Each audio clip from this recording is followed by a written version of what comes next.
Bismillahirrahmanirrahim. Lecture 31, Sales Tax and Sales Tax Rule 2006. In this lecture we will discuss the sales tax rules in detail.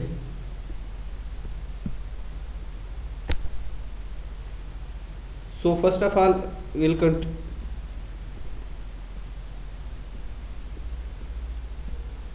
continue this lecture, I am going to discuss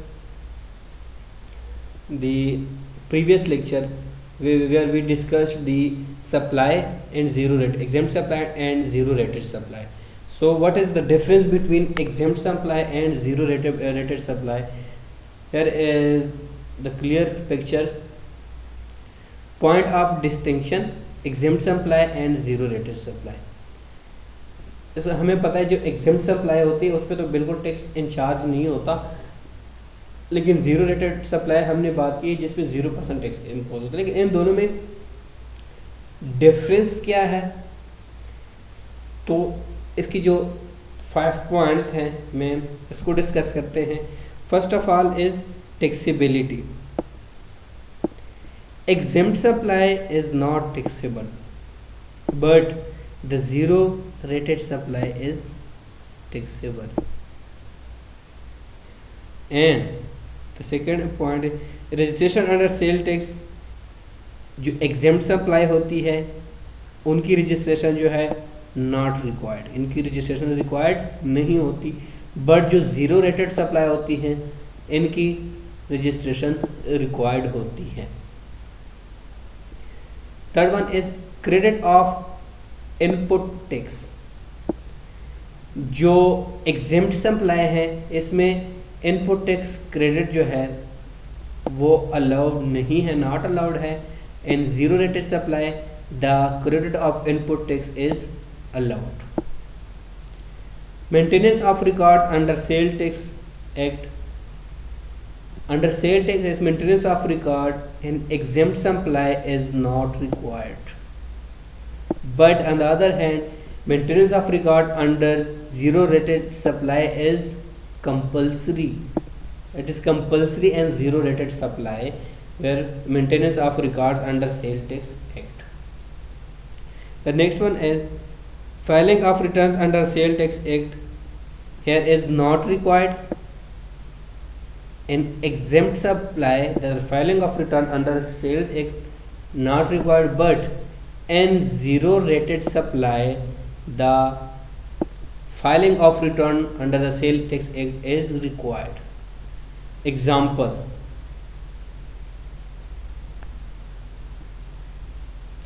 items of daily use, pulses etc. जो हम daily use कर सकते हैं item जिसपे जो है exempt supply है, ठीक है। और जो जीरो रेटेड की जो एग्जांपल है वो हमारे पास एक्सपोर्ट आइटम है जिसको हमने पिछले डिटेल से डिस्कस भी कर लिया है। आगे चल के देखते हैं अब समरी ऑफ इम्पॉर्टेंट पॉइंट्स जो सेल टैक्स की हमने बात की है। Sale tax is a multi stage tax. Sales tax जो है ये नहीं है कि एक दफ़ा इस पर लगता है, बल्कि मल्टी स्टेज टैक्स है, डिफरेंट स्टेज में सेल टैक्स इम्पोज होता है। The rate of tax is 17%। Sales tax जो है 17% है, बट ये चेंज भी होता है। जो पाकिस्तान में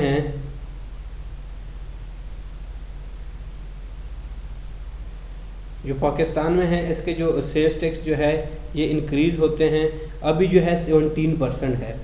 करंट जो सेल टैक्स है, standard sale tax rate in Pakistan is 17%। It is also known as value added tax, VAT ये इसको वैल्यू एडेड टैक्स भी कहते हैं। वेट के मतलब ये जो डिफरेंट स्टेज पे जो है ये सेल्स टैक्स जो है ये इम्पोज किया जाता है। जो इसकी जो वैल्यू एडिशन होती है, value addition can be an किस में होते हैं, फिजिकल मैनर प्लस एक्सपेंसेस। एक तो फिजिकल मैनर ये तो सिंपल है। अब जो एक्सपेंसेस हैं वो किस पे आता है, इस पर जो बर्डन किस पे आ जाता है, mostly the ultimate burden will be on the end user.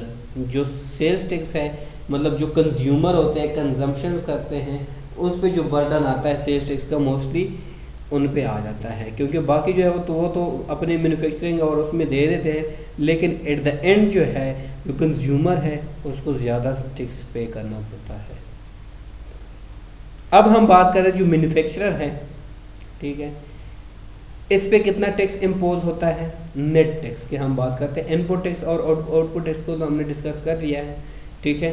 अब जो नेट टैक्स है आपके मैन्युफैक्चरर पे, let suppose purchase of material है यहाँ पे 2000, लेबर कास्ट है 500, इसको ऐड कर दें, ओवरहेड कॉस्ट जो है 500 है, ठीक है।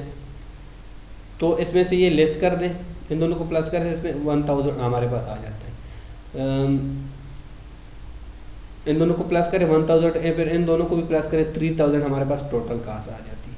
मार्जिन ऑफ प्रॉफिट है हमारे पास, यहाँ पे मार्जिन जो है, मार्जिन भी रखते हैं जो कि बहुत इंपॉर्टेंट है, ये हम मैन्युफैक्चरिंग की बात कर रहे हैं, तो ये है 1000 रुपीज़। जो टोटल प्राइस यहाँ पे आ गई हमारे पास वो है 4000 रुपीज़। यहाँ पे कोई इनपुट टैक्स नहीं है। अगर यहाँ पे इनपुट टैक्स गिवन होता है इसमें, तो हम आउटपुट टैक्स में से इनपुट टैक्स को लेस करते हैं, तो हमारे पास आ जाता है नेट टैक्स। लेट सपोज यहाँ पे अगर आउटपुट टैक्स हमारे पास था 1000 अगर होता, लेट सपोज हम 1000, ठीक है, और यहाँ पे 600 इनपुट टैक्स है, तो हमारे पास नेट टैक्स जो था वो 680 आना था, ठीक है। तो आगे देखते हैं, ये तो मैन्युफैक्चरर की हमने बात की है। अब होलसेलर जो है, इस पे टैक्स कैसे इम्पोज होता है। लेट सपोज परचेज है 4000 की, ओवरहेड कॉस्ट है,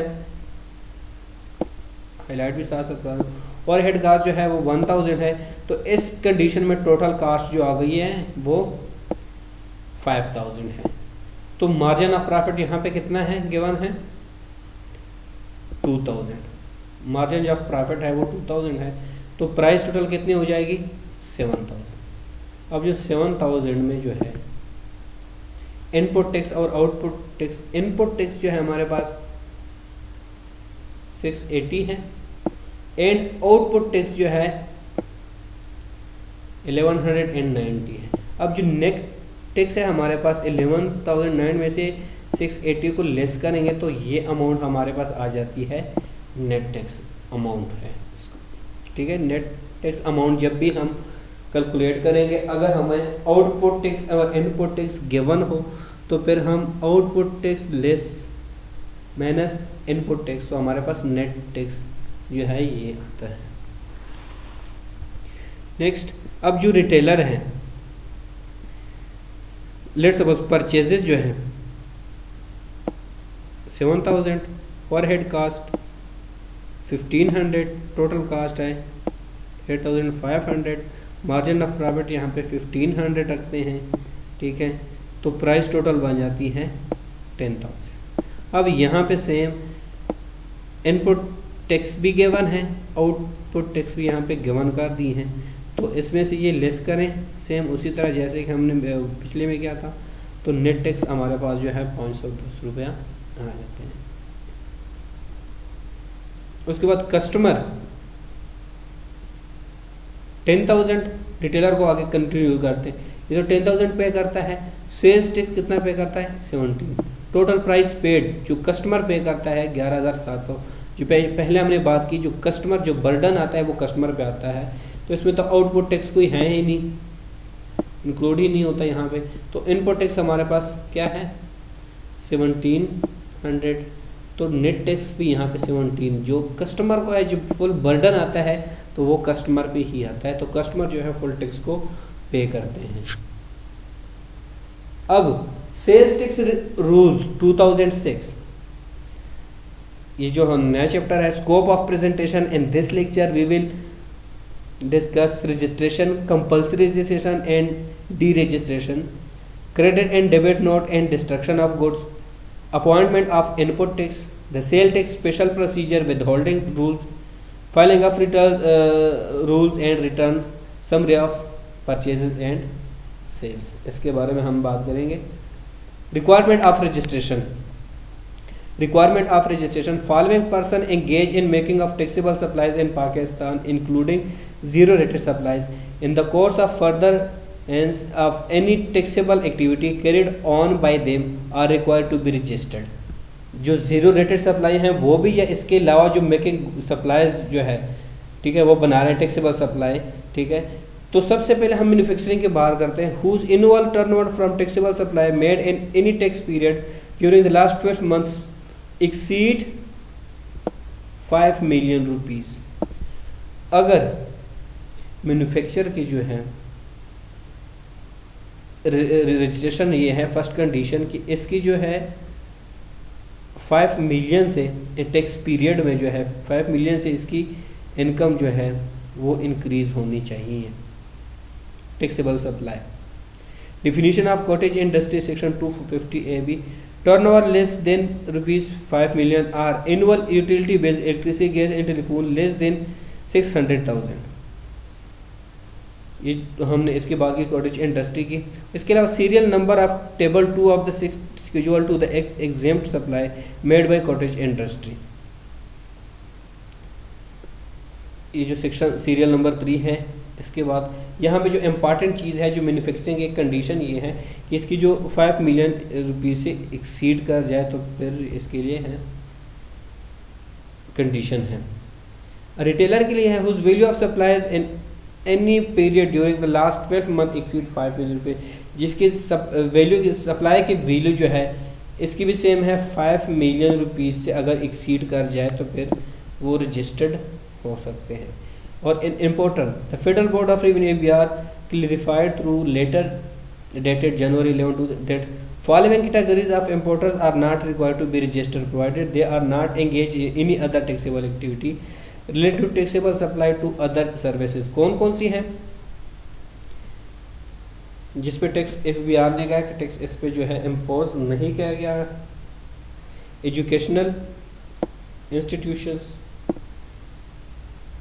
गवर्नमेंट डिपार्टमेंट्स, फॉरेन एम्बेसी जो होते हैं, कंसल्टेंट जो होते हैं, person importing vehicle under baggage और gift schemes, import of gift और equipment for personal use of one time basis, and importer engage exclusively in trade import of exempted goods. तो ये जो है सप्लाईज हैं, ठीक है, इस पे कोई टैक्स इम्पोज नहीं होता। Requirement of registration. अब ये होलसेलर की बात, रिटेलर की हमने बात की, मैन्युफैक्चरर की बात की है। अब देखें wholesaler including dealers and distributor, इसमें डीलर और डिस्ट्रीब्यूशन दोनों आते हैं। अ कमर्शियल एक्सपोर्टर, इसके अलावा जो कमर्शियल एक्सपोर्टर है who intends to obtain sale tax refund against has zero rated supply. जो कमर्शियल एक्सपोर्टर होते हैं उनकी बात हो रही है। उसके बाद a person required under any other federal law और provincial law to be registered for the purpose of any duty और टैक्स कलेक्टेड और paid as if it were a levy of sales tax to be collected under that act. कौन कौन से? Person providing और rendering following services liable to sale tax under the respective provincial tax ordinance. कौन कौन से services provided are rendered by, कौन किसके? Hotels के, क्लब्स हो गए, केटरर्स हो गए, या advertisement on TV and radio, ठीक है। अच्छा, उसके अलावा services provided are rendered by person authorised to transact business on behalf of others. कौन कौन से? कस्टम्स एजेंट्स हो, शिप सेंट्रल्स हो, स्टेवडोर्स हो, या फिर करियर सर्विसेज हो। तो इसकी जो रिक्वायरमेंट होती है होलसेलर की, ये डिफरेंट कैटेगरीज के लिए डिफरेंट इनकी ट्रीटमेंट होती है। अच्छा, पर्सन सप्लाइंग और rendering following goods and services are liable to tax under the federal excise act. कौन से? Good as per second schedule, edible oils including exportized soyabeans oil, vegetable ghee and cocaine oil जो है, ठीक है, ये जो घी वगैरह हैं, ठीक है, इनकी बात हो रही है। सर्विसेज एज पर SRO, कौन कौन से सर्विसेज जिसमें एडवर्टाइजमेंट आ जाती है? डोमेस्टिक ट्रेवल बाय एयर आ जाते हैं, carriage of goods by air, shipping agents या टेलीकम्युनिकेशन सर्विसेज, ये जो आ जाती हैं तकरीबन मोस्टली ये रिक्वायरमेंट ऑफ रजिस्ट्रेशन होती हैं, इनको जो है रिक्वायरमेंट दे देते हैं। अब एप्लीकेशन फॉर रजिस्ट्रेशन, इसके लिए रजिस्ट्रेशन के लिए एप्लीकेशन जो भेजते हैं तो वो कैसे होती है? Any application should be made before making any taxable supply to central registration office CRO। जो टैक्सेबल सप्लाई होती हैं जो CRO को भेजने से पहले एप्लीकेशन को भेजते हैं तो उसके लिए कौन कौन, making of taxable supply without getting registered is considered to be a tax fraud under this act section 237। According to section 237 के एक जो टैक्सेबल सप्लाई हैं जो रजिस्टर्ड नहीं है, ठीक है, उसको टैक्स फ्रॉड के अंडर जो है वो आ जाते हैं, उसको टैक्स फ्रॉड कंसिडर किया जाता है, उस पर भी पेनल्टी इम्पोज होती है। तो कितनी पेनल्टी इम्पोज होती है? पेनल्टी ऑफ 10,000 रुपीज़ और 5% of the amount of tax involve. या तो उस पर 10,000 जो रुपीज़ है उस पर फाइन है, या जो 5% जो है उसके अमाउंट ऑफ टैक्स है वो इम्पोज किया जाता है as a penalty. Application should be made by an owner, member और डायरेक्टर। तो ये एप्लीकेशन कौन कौन से दे सकते हैं? ऑनर दे सकते हैं एप्लीकेशन, मेंबर्स या कोई डायरेक्टर जो है उसके बिहाफ पे, अपने ऑनर के बिहाफ पे मेंबर भी दे सकते हैं। अनसोल्ड और unused stocks of taxable paid input should be declared. जो अनसोल्ड या अनयूज्ड हैं स्टॉक्स हैं, ठीक है, वो भी उनको डिक्लेयर करना लाजमी होता है रजिस्टर। द CRO जो है सेंट्रल रजिस्टर ऑफिस जो है registration office may register the application and issue a certificate of registration or reject the application specifying the reason for such rejection। या तो उसको एक्सेप्ट करता है, एक्सेप्ट करने के बाद उसको सर्टिफिकेट दे देता है रजिस्ट्रेशन की, या फिर उसको रिजेक्ट कर देता है और रिजेक्ट करने की रीज़न भी बता देते हैं और उसको टाइम दे देते हैं कि इस टाइम के अंदर अंदर ये जो रीज़न है जिसकी वजह से एप्लीकेशन रिजेक्ट कर दिए इसको ठीक करें या फिर उसको रिजेक्ट कर देते हैं। जुरिस्डिक्शन ऑफ द रजिस्ट्रेशन, इसकी जुरिस्डिक्शन क्या है? In case of corporate person, अगर कॉर्पोरेट पर्सन है, listed public limited company, unlisted limited company और प्राइवेट लिमिटेड कंपनी, ये तीन जो है कॉर्पोरेट पर्सन में जाते हैं। The area where the registered office is located, या उस एरिया में जहाँ पे रजिस्ट्रेशन ऑफिस जो है वहाँ पे मौजूद है। और corporate person have the option to apply for transfer of registration to the collectorate having jurisdiction where the place of business is located.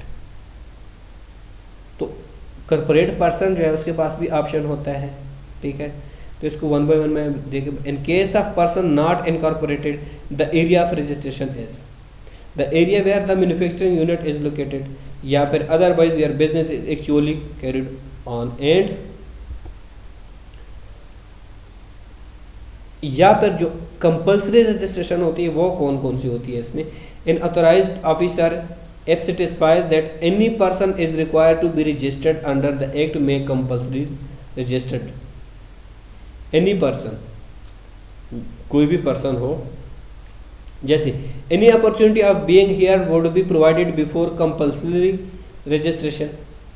Registration certificate should be deliver to the said person, said person को deliver होनी चाहिए। A person registered compulsory is required to, क्या क्या required होनी चाहिए? Comply with all provision of the act and rules from the date of compulsory registration, rules और compulsory registration की जो डेट होती है वो। Otherwise the collector may take any action required under the law against such person, इसके against action भी लिया जा सकता है।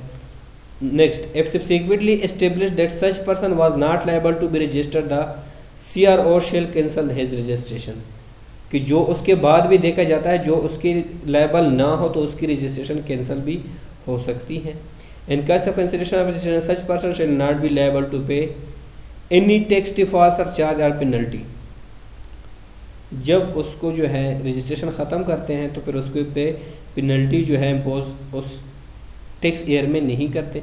अंडर द एक्ट और rules made there under sale tax collected excess payable section 3B तो इजी है। Change in the particulars, any change in particulars of registration should be notified within 14 days of such change. Change कितने दिनों कहते हैं 14 days जो है उसके लिए रजिस्ट्रेशन के लिए नोटिफाई कर देते हैं। Change of business category as manufacturer would be allowed after verification. Approval of the change will be effective from the date of application. अच्छा, इसके अलावा जो ट्रांसफर ऑफ रजिस्ट्रेशन है ये भी इंपॉर्टेंट है। The CRO registration officer may transfer to the registration of a registered person from one collatorate to another collatorate or to the LTO or RTO। Transfer भी कर सकते रजिस्ट्रेशन को। और transfer of registration क्या क्या record होना चाहिए? All records and responsibility transfer to new collectorate.